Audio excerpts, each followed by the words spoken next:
Hello and thank you for taking the time to review this information. This video will be available to review again at any time to help everyone follow the rules and protocols we are required to abide by. We are all responsible for the safety of everyone involved, and our compliance with these measures will be the cornerstone of getting our league and other leagues and arenas users back up and running at as close to normal as possible. Non-compliance by a group or any other group that results in an outbreak would likely result in the end of any further opportunities during the COVID-19 emergency. One or two irresponsible participants in any of the sports or user groups could cause the city or even the province to order the arenas closed. If you cannot abide by these rules and protocols, please do not participate. We do not want to hear from you with suggestions on how to change them. You just won't be able to participate. I'm now going to begin the screen sharing portion of this information.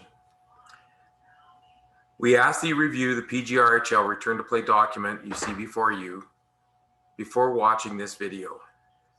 I will now screen share this document and try to cover the important points.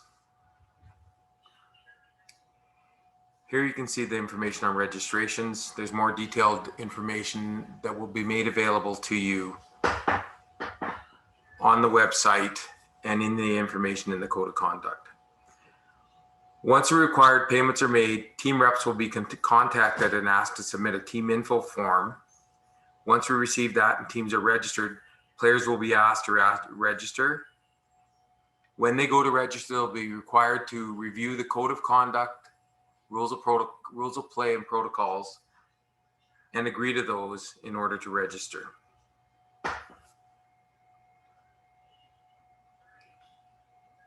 Waivers are mandatory, and a printable waiver is available on the homepage of the new website. Every team must have 3 ambassadors. The team reps and ambassadors will be the 3 designated team representatives identified on the team information sheet that they supply. Ambassadors will be necessary in order to be a liaison between yourself and arena staff.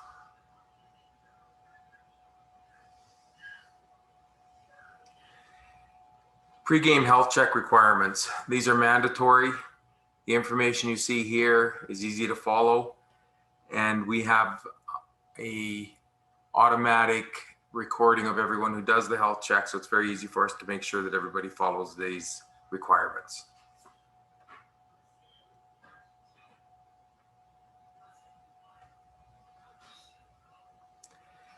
The access points to the arenas are designated on the maps, and the exit points are also designated on the maps that will be supplied. Every player that enters an arena must have a mask on or a face covering in the form of a gaiter. And these are a mandatory requirement at this time. It is recommended that you arrive on time. You must enter the arena 15 minutes before, and a rink attendant will be there to work with your designated ambassador, who will identify himself to the rink attendant and let you know what dressing rooms you will be using. You are required to leave the arenas immediately within 15 minutes after the end of your ice time.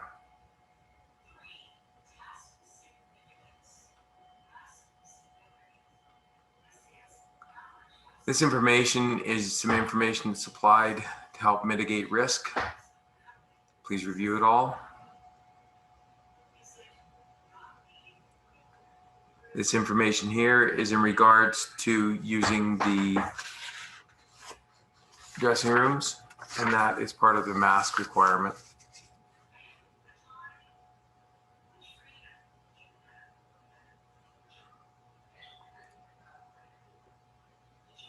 Team benches are now available for us to use. Just review the policies that are in place and use some common sense when sitting on the bench. Do as much social distancing as is possible. Obviously, equipment sharing is a no-no during COVID. On ice rules and codes of conduct are all included in the Code of Conduct and rules, protocols. You must review that, of course, before registering. And it is just really important that you understand that there will be zero tolerance for any aggressive play, absolute minimum contact of any type, no intentional contact at all between players.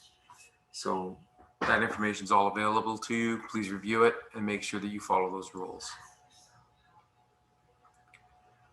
First aid situations can be a little bit difficult. Just use common sense.